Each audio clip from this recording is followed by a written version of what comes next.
በጣም የሚያበሳጨኝ ነገር ቢኖር ቀደም ብዬ ይሄንን ወንጀለኛ ቡድን ማጋለጥ አለ መጀመሪያ ካልሆነ በስተቀር የፈለገ ታርጋ ቢሰጡ እንደ ሽልማት ነው ቆጥ ጠቅላይ ሚኒስትር አብይ አህመድ ህወሓት የተወሰነ ስልጣን ተሰጥቶት እዛ መሃል ካሉት ከሁለት በላይ ለሌላ ሶስተኛ ሰው ከሰጠ ለስልጣኑ ትልቅ አደጋ ነው የሚሆነው። ለትግራይ ህዝብ የሚጠቅመው የፌደራል መንግስት አካል ነው። ቲፒኤልኤፍ እኮ ቢችል ከሸኔ ከፋኖ ከገሌ ከምናምን ባይሉ ኃይሎች ጋር ተዳብሎ አዲስ አበባ መግባት ይፈልጋል። አዲስ አበባ ሲገባ ማን ስልጣን ይሰጠዋል? እሱ እግዚአብሔር ነው የሚያውቀው። ምክንያቱም ሞንጆሪኖም ሆነች ደብረጽዮን ምንድን ነው ያሉት?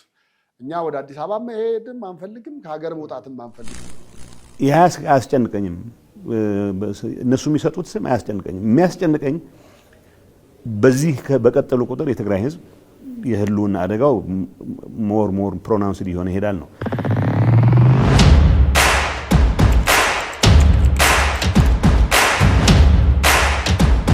ሰላም እንዴት አላችሁ? ውድ ቤተሰቦቻችን ዘኢትዮጵያ ቻናላችን እየተከታተላችሁ ትገኛላችሁ። ቴዎድሮስ ካሳና ማህደገፋንን የዛሬው ርዕሰ ጉዳያችን ጌታቸው ረዳ ናቸው። ጌታቸው ረዳ ከሰሞኑ ቲፒኤልኤፍን የተመለከቱ በርካታ ጉዳዮችን እያነሱ ነው።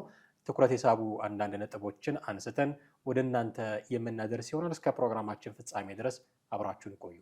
እንዴት አለ ቴዲ? ሰላም ነው። ጌታቸው ረዳ ከሰሞኑ ስለ ቲፒኤልኤፍ በጣም እየተናገሩ ነው። ብዙ ነገር በጣም አነጋጋሪ የሆኑ ጉዳዮችን እየተናገሩ ነው። እኛ ግን ዛሬ መነሻ እንዲሆነን አንዱን የንግግራቸውን አውድ መርጠናል። ተመልካቾቻችን ስለምን እያወራን እንደሆነ እንዲገባቸው አንድ ቪዲዮ ጋብዘናቸው እንመለስ። መጀመሪያ በጣም የሚያበሳጨኝ ነገር ቢኖር ቀደም ብዬ ይሄንን ወንጀለኛ ቡድን ማጋለጥ አለ መጀመሪያ ካልሆነ በስተቀር የፈለገ ታርጋ ቢሰጡ እንደ ሽልማት ነው ቆጥረው። ለትግራይ ህዝብ የሚጠቅመው የፌደራል መንግስት አካል ነው። ቲፒኤልኤፍ እኮ ቢችል ከሸኔ ከፋኖ ከገሌ ከምናምን ባይሉ ኃይሎች ጋር ተዳብሎ አዲስ አበባ መግባት ይፈልጋል። አዲስ አበባ ሲገባ ማን ስልጣን ይሰጠዋል? እሱ እግዚአብሔር ነው የሚያውቀው። ግን ይህ አያስጨንቀኝም። እነሱ የሚሰጡት ስም አያስጨንቀኝም። የሚያስጨንቀኝ በዚህ በቀጠሉ ቁጥር የትግራይ ህዝብ የህልውና አደጋው ሞር ፕሮናውንስድ እየሆነ ይሄዳል ነው። እንዳልኩት በጣም የሚያበሳጨኝ ነገር ቢኖር ቀደም ብዬ ይሄንን ወንጀለኛ ቡድን ማጋለጥ አለ መጀመሪያ ካልሆነ በስተቀር የፈለገ ታርጋ ቢሰጡ እንደ ሽልማት ነው ቆጥረው። እንግዲህ ተመልካቾቻችንም ሰምተውታል። እናንተም ቀደም ሲል ሰምተነው ነበር ይሄንን ንግግር። ቲፒኤልኤፎች አዲስ አበባ መግባት ይፈልጋሉ ነው የሚሉት አቶ ጌታቸው ረዳ። ቲፒኤልኤፎች ግን ከዚህ በፊት ሲናገሩ በተለያየ አጋጣሚ ሲናገሩ እኔ ዋና ፍላጎታቸው ባይሆንም ግን ሲናገሩት እንደምንሰማው እኛ ፌዴራል መንግስትን መቆጣጠር አንፈልግም፣ ወደ አዲስ አበባ መግባት አንፈልግም፣ ግን ትግራይን ከከበባ ነፃ አድርገን ማስተዳደር እንፈልጋለን የሚሉ ነገሮችን ሲናገሩ እንሰማለን። እኔ እሱን አላምናቸውም። መግባት ይፈልጋሉ ብዬ ነው ማምነው። አቶ ጌታቸው ረዳም ግን ቲፒኤልኤፍ አዲስ አበባ መግባት ይፈልጋል ብለው እየተናገሩ ነው ያሉት። ያንተ መረዳት ምንድን ነው? ህወሓት አዲስ አበባ መግባት ይፈልጋል? አሳምሮ ነው እልል ብሎ ነው ስላልቻለ ነው እንጂ ከዚህ በኋላም ትግሉ እንደዚያ ይመስለኛል። እኔ አሁን እዛ አካባቢ ያለችውን መሬት ልንወስድ ነው ምናምን ለመሬታችን ነው፣ እሱ ላዩ ነው ዝም ብሎ። ውስጡን ገለጥ ስታደርገው ግን እውነተኛና ትክክለኛው ነገር 4 ኪሎ ገብቶ ከዚህ በፊት የነበሩትን ነገሮች አስተካክሎ የሚበቀላቸውን ተበቅሎ አገሪቱን የመያዝ ከፍተኛ ፍላጎት አለው ብዬ ነው የማምነው እኔ። ስለዚህ ከ4 ኪሎ የዘለለ ሌላ ህልምና ራዕይ የለውም። ምክንያቱም 4 ኪሎ የተቀመጠው እሱም ሰላም አይሰጥም፣ 4 ኪሎ የተቀመጠውም ለሱ ሰላም አይሰጠውም። ምክንያቱም ህወሓት ራሱ ዝም ብሎ ስለማይቀመጥ፣ ዝም ብሎ አርፎ ስለማይቀመጥ ለህወሓትም ሰላም ለ4 ኪሎም ሰላም ሲባል ህወሓትን 4 ኪሎ ማስገባት ህወሓት ችግር መፍጠር የማይችልበት ደረጃ ላይ ማድረስ አማራጭ አይሆንም። አንችልም። ላለፉት ረጅም ዓመታት ብዙ ነገሮች ይዟል፣ ብዙ ነገሮች አከማችቷል። እንደገና ስትራቴጂውን መንገዶችን በሙሉ እየቀየሰ ነው። ለምሳሌ አስበው ጠቅላይ ሚኒስትር አብይ አህመድ ከመጡ ጀምሮ ያሉትን የሚሄድባቸውን መንገድ ብትመለከት እያንዳንዱ ስቴፕ ባይ ስቴፕ መጀመሪያ ይሄን እናደርጋለን አሉ። ከፌዴራል መንግስት ራሳቸውን አራቁ። ከዛ በኋላ እዚያ ያሉትን ባለስልጣናት በሙሉ አመጡ። ከዛ በኋላ ፌዴራል መንግስት ጋር ቁልፍ ቦታዎች አሉ የሚባሉ ለምሳሌ የደህንነት መስሪያ ቤት ተቋማት ውስጥ ያሉ መከላከያ ውስጥ ያሉ እነዚህን በሙሉ እየለቀሙ አስወጡ። ከዛ በኋላ ቀጠለ። ምን ሆነ? ጦርነቱ ተጀመረ። እንግዲህ ያው መንግስት እነሱ ጀመሩ ይላል፣ እነሱ ደግሞ ልንቀደም ስንል ቀድመን ነው አይነት ነገር የሚሉት ነገር አለ። እሱ ራሱን የቻለ ምርምር የሚያስፈልገው ነገር ቢሆንም ነገር ግን ህወሓት ያችን እያንዳንዱን ነገር አካሄዱ ስቴፑ በመንገድ ነው። እያንዳንዷን እያወቀ ነው የሚያደርጋት እና ከዛ ተነስቶ ነው አሁን ያለበት ላይ የደረሰውና ሰላም ይገኛል ላይገኝ ይችላል። 27 ዓመት ይሄ ኃይል ሲቀመጥ ዝም ብሎ አልተቀመጠም። ምናልባት እኮ አሁን ሰላም ከሆነና መከላከያ ከገባ፣ ሰላም ከሆነና ፌዴራል ፖሊስ ከገባ፣ የታጠቀ ኃይል ከገባ እኮ ብዙ ምሽጎች ሊገኙ ይችላሉ። ብዙ የመሳሪያ ማከማቻ ቦታዎች ሊገኙ ይችላሉ። ብዙ ገንዘብ ሊገኙ ይችላሉ። ብዙ እስር ቤቶች ሊገኙ ይችላሉ። ብዙ ነገሮች ሊገኛሉ። ስለዚህ መሆን የሚችለው አንድና አንድ ነገር እሱ 104 ኪሎ መግባት መቻል ነው ያለበት። ካልገባ ግን እንደዚሁ እንዳቆሰለ ይኖራል። አስበው፣ በአፄ ኃይለሥላሴም ዘመን እንደዛ ነበር፣ በደርግም ዘመን እንደዛ ነበር። እንደገና ራሳቸውም ስልጣን ይዘው እንደዛ ነበር። ጠቅላይ ሚኒስትር አብይ አህመድ መጥተው አሁንም እንደዛው ነው ያለው። ይህ ኃይል ዝም ብሎ ይቀመጣል ብለህ ማለት የምትችልበት ነገር ገና ለገና ህወሓት ጠብጫሪ ነው እና ዝም ብሎ 104 ኪሎ ይግባ መባሉስ ያን ያህል አዋጭ ነው ወይ የሚል ነገር ደግሞ ማንሳት ያስፈልጋል። አሁን ቲፒኤልኤፍ 4 ኪሎ ቢገባ የሚቀበለው ህዝብ አለ ወይ? ህዝብ አንቅሮ የተፋው ድርጅት እንደሆነ ስለሚታወቅ ማለት ነው። እና ተንኳሽ ሊሆን ይችላል፣ ብዙ ነገሮች ሊያደርግ ይችላል። ግን እኔ ደግሞ ብዙም አይታየኝም ህወሓትን 4 ኪሎ ማስቀመጥ። 27 ዓመት ሲቀመጥ በህዝብ ይሁንታ ነው እንደ የተቀመጠው አይደለም እኮ ያኔ ህዝብ ከአቅሙ በላይ ስለሆነ ነው። አሁን ግን መጥቼ 4 ኪሎ ልግባ ቢል የአማራ ክልልንም በሰላም ያልፋል ብዬ ብዙ አላምንም። አዎ እሱ የሚያልፍባቸው መንገዶች ሊኖሩ ይችላሉ። ዋናው የፖለቲካ ግቡ ዋናው ስልጣን ማግኘት ነው አይደለ? ስልጣን ከያዝክ ሁሉንም ነገር ትይዛለህ ነው። ኢኮኖሚውንም ትይዛለህ። ፍላጎቱማ መመለስ እንደሆነ እንተማመናለን። መመለሱ አግባብ ነው ወይ የሚለው ላይ ግን ልዩነት አለ። መመለሱ 100% ህወሓት ያስተዳድር አይደለም፣ ግን ስልጣን ይሰጠው፣ ሼር አድርጎ ይቀመጥ ግዴታ ነው። አለዛ እንግዲህ ላኮረፈው ሁሉ ስልጣን እየሰጠን ስንት አሁን የዝናብ ውሃ ሚኒስቴር ብለን ልንሰጥ ነው አይደለም። ጠቅላይ ሚኒስቴሩ ምንድነው ሰላም ስጡንና ምን እንስጣችሁ ነው ያሉት። ስልጣን ሼር እናደርጋችሁ በቃ ይገባኛል። አሁን እነ ጌታቸው ረዳም ሲመጡ የተሰጣቸው ስልጣን አለ ምናምን ይገባኛል። ግን ይሄ ሁሉ ሰው ባኮረፈ ቁጥር ደግሞ በስልጣን እያባበልከው የሚቀጥል ነገር አለ። የሆነ ቦታ ሲበቃ የሚበቃ ይመስለኛል። ግን እንደው ጊዜ እንዳንወስድ ወደ ሌሎች ንግግሮቻቸው እንለፍና አንድ ያሉት ነገር ምንድን ነው? አይችሉም እንጂ ከፋኖና ከኦላ ጋር አንድ ላይ ሆነው ነው አዲስ አበባ መግባት የሚፈልጉት፣ ስልጣን መያዝ የሚፈልጉት ብለው እንዲሁ ተናግሯል አቶ ጌታቸው ረዳ። ሪሊ ከፋኖና ከኦላ ጋር ሆነው አብረው መስራት ይፈልጋሉ፣ ግልጽ የሆነ ነገር ነው። ስልጣኑን ግን አብረው መያዝ ይፈልጋሉ፣ ሼር ማድረግ ይፈልጋሉ። ሼር ባለማድረጋቸው ነው ይሄ መጣባቸው። ስለዚህ አሁን ሼር ሊያደርገው ይችላሉ፣ ግዴታቸው ነው። አየህ አሁን አብዛኛው የኢትዮጵያ መሬት የሆነውን ኦሮሚያ ብዙ ህዝብ አለበት የተባለውን እነሱ እንደቀላል ነበረ ያዩትም የናቁትም። ከመናቃቸው ብዛት የተነሳም የሾሙት ሰው የራሳቸውን ሰው ሾሙ። በእነሱ እጅ ነበር እየተዳደረ በምስለኔ ነው የሚያስተዳድሩት። በቃ አሁን ያንን ነገር ሙሉ ለሙሉ አይተውታል፣ ገብቷቸዋል። ስልጣኑን ሙሉ ለሙሉ እኛ ይዘነው እንቀመጥም ብቻችንም ብለው ቢሉ ደግሞ ያለ ኦላ ፈቃድ ወይ ደግሞ ኦላ እንደው ዝም ብሎ ካልተወላቸው በስተቀር አለምንም ነገር መቀመጥ እንደማይችሉ በተግባር አይተውታል። አይደለም ከዛ አልፎ እኮ ወደ መጡበት ወደ በረሃው እንዲመልሳቸው ምክንያት የሆነውም አንደኛው ነገር ይሄ ነው። ይህን ነገር ስላዩት ከኦላ ጋር ስልጣን መያዝ በቃ የአማራው ምንም እንደማያመጣ አይተውታል እስካሁን ባለው። ስለዚህ ከኦላ ጋር ግን አብረው ሆነው መስራት እንደሚችሉ በእርግጠኝነት ያደርጉታል ብዬ አስባለሁ። ትልቁ ችግሩ ላይ ያሉት ሰዎች አስተሳሰባቸው ታች ካለው ጋር ብዙ የተዋሃደ አይደለም። ለምሳሌ የነ ደብረ ጽዮንን ምናምን አሁን የደብረ ጽዮን የሚያስበው እንዴት ነው ብለህ ብትለኝ አንተ ታጋይ ካልሆንክ ትግል ውስጥ የገባ ካልሆንክ ጥይት ያነሳህ ምናምን ሰው ካልሆንክ በአገር መምራት የለብህም፣ ስልጣን አይሰጥህም። እንደዛ ያለ እሳቤ አለ መጀመሪያ እነሱ ሲጀመር ከነበረው ማለት ነው።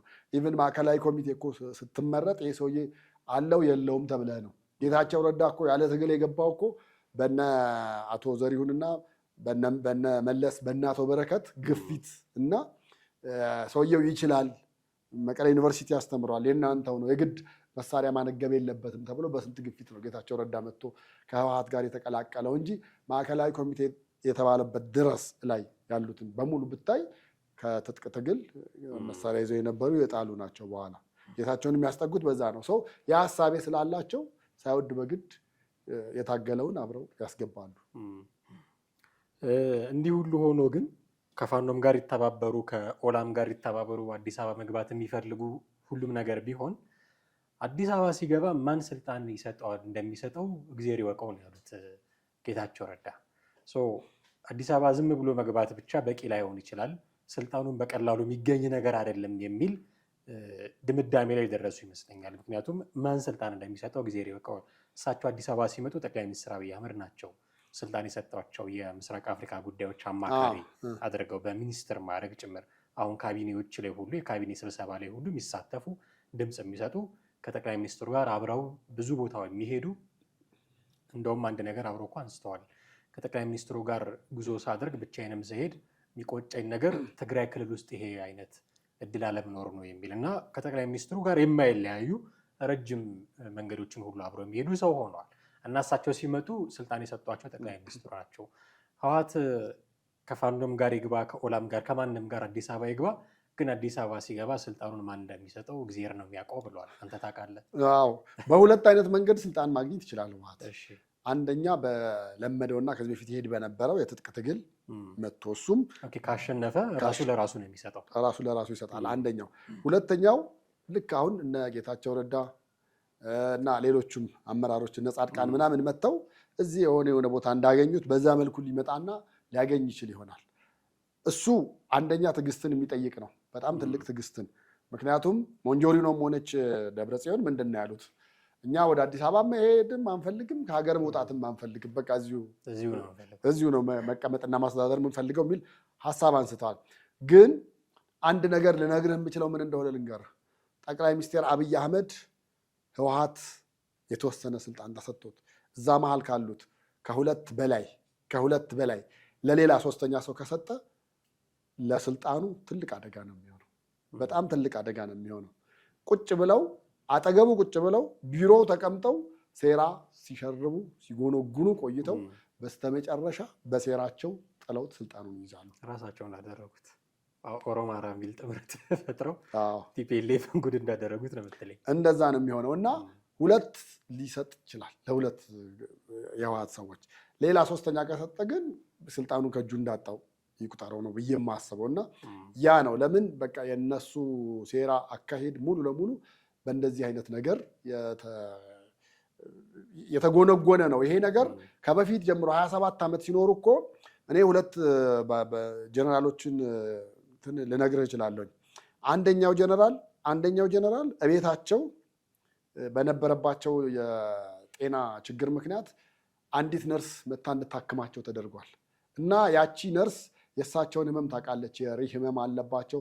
ሌሎች በጣም በርካታ ተያያዥ አላቸው እና ትሪት የምታደርጋቸው እሷ ነች። እሷ መታ እንድታደርጋቸው ህወሓት እኮ በደርግ ጊዜ በነበረው የትግል ወቅት ጦርነት ግንባር ላይ ብቻ አልነበርም ጦርነት ያካሄድ የነበረው።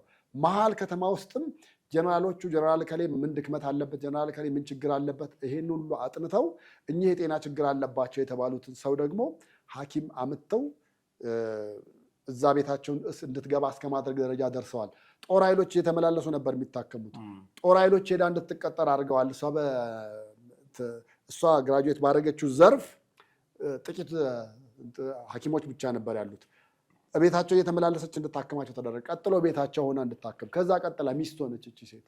ከሚስትነት አልፋም ጥበቃ ሰው ያስፈልገኛል ሌላ ጽዳት የሚያግዘኝ ብላ የራሳቸውን ሰው ሁሉ አመታ አስገብታ እኮ ቢሮአቸው ውስጥ ያለውን እኮ ካርታውን ጀነራሉ ሲሰሩ የሚያድሩትን እኮ መልሳ ሰብስበው ለህወሓት ሰጥተው ኢህአዴግ አዲስ አበባ ከገባ በኋላ ጀነራሉ በጤና ምክንያት ሳይታሰሩ ቤታቸው ቁጭ ብለው ቴሌቪዥን ሲያዩ ጠፍታ ሄዳ የነበረችው ሚስታቸው ስትሸለም ታየች። ታጋይ ተብላ ማለት ነው። አንድ ይሄ ነው። ሁለተኛው ደግሞ አዲግራት ውስጥ የነበረ ከሌ አልልህም ራሱ የኔ አባት ነው። እዛ በደርግ ዘመን አለቃ ነበር፣ ያስተዳድር ነበር። የሱ ጥበቃ የነበረው ጋርድ የነበረው ኢህአዴግ ሲገባ ምንድን ነው የሆነው? የደህንነቶቹ ሹፌር ነው የሆነው። እንዴት ከየት አምጥተው ስራ ሰጡ? ያን ጊዜ እኮ ሚሽን የተሰጠኝ እርሶን መከታተል ነበር ነው ያለው። በዚህ ልክ አሁንም ቤተመንግስት ውስጥ ህወሓት አለ። በዚህ ልክ አሁንም ትልልቅ ቦታዎች ላይ የምታስባቸው ቦታዎች ላይ የእነሱ ሰዎች አሉ ብለን የማጠረጠርበት ቦታ ላይ እነሱ ሊኖሩ ይችላሉ። ስለዚህ ተወደደም ተጠላም ስልጣን ተሰጠው። 2 ሰው 3 ሰው አስቀመጥክ ማለት ይቺ ሴራ አለች፣ ትጎነጎናለች። ከዛ በኋላ የጠቅላይ ሚኒስትር አብይ አህመድ ስልጣንና ብልጽግና መጨረሻ ይሆናል ነው።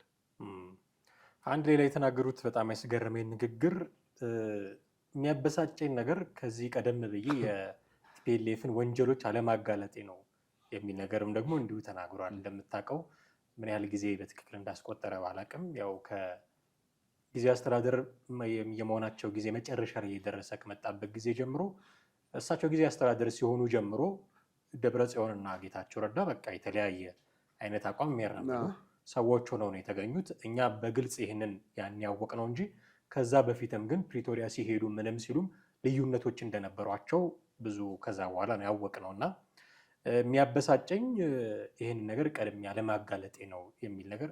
ቀድሞ ቢያጋልጡ አሁን ካለው የተለየ ምን አዲስ ነገር ይመጣል? አጋልጠውም የመጣ ለውጥ ስለሌለ ብዬ እኔም ደግሞ ከማጋለጥ አንጻር አላየው። ጌታቸው ረዳ በተናገሩት መንገድ አለ በተገላቢጦች ነው የማየው።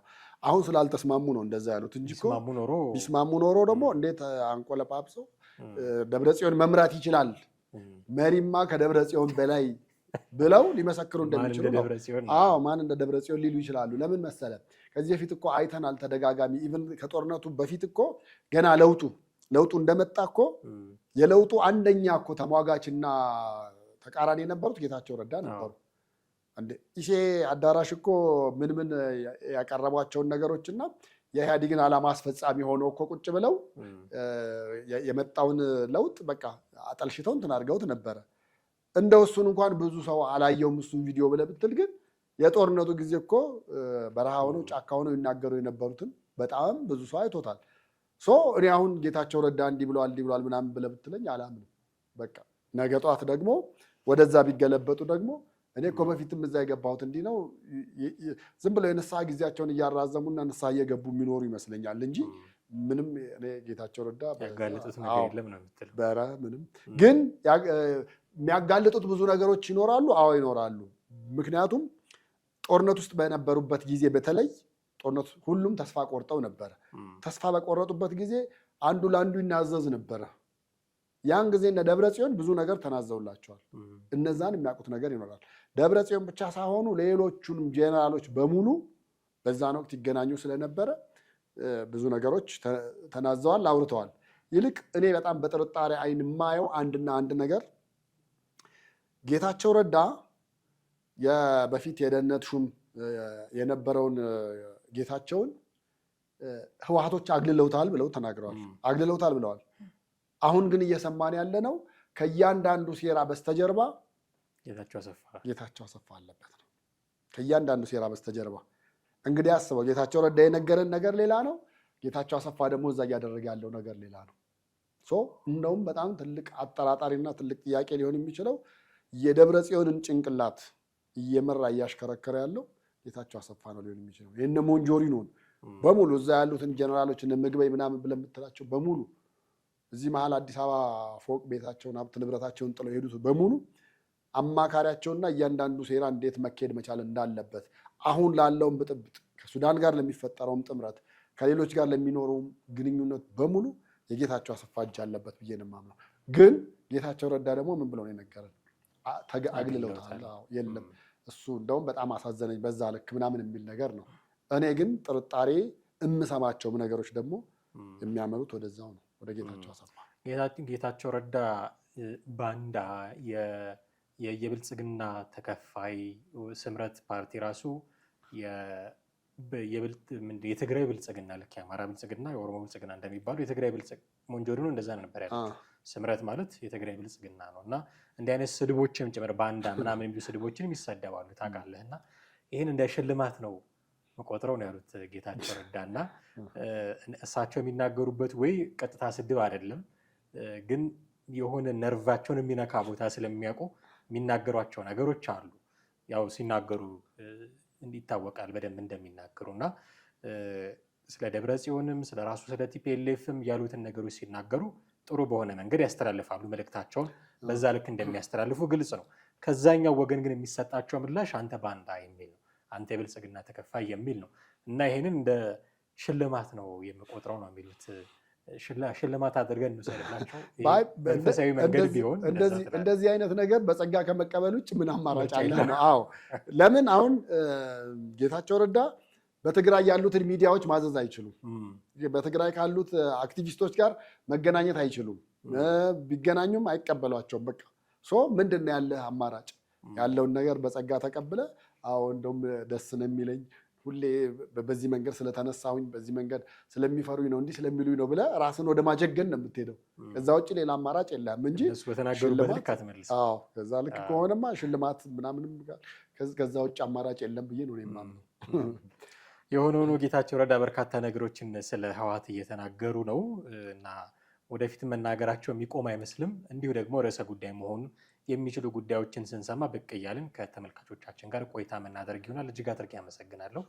ውድ ቤተሰቦቻችን እናንተንም እናመሰግናለን። የዛሬው ፕሮግራማችን እዚህ ላይ አብቅተዋል። ቴዎድሮስ ካሳና ማደገፋ ነበርን። ሀሳብ አስተያየትና ጥያቄዎቻችሁን በተለመደው መንገድ አድርሱን። የዛሬውን አበቃን። ጤና ይስጥልኝ።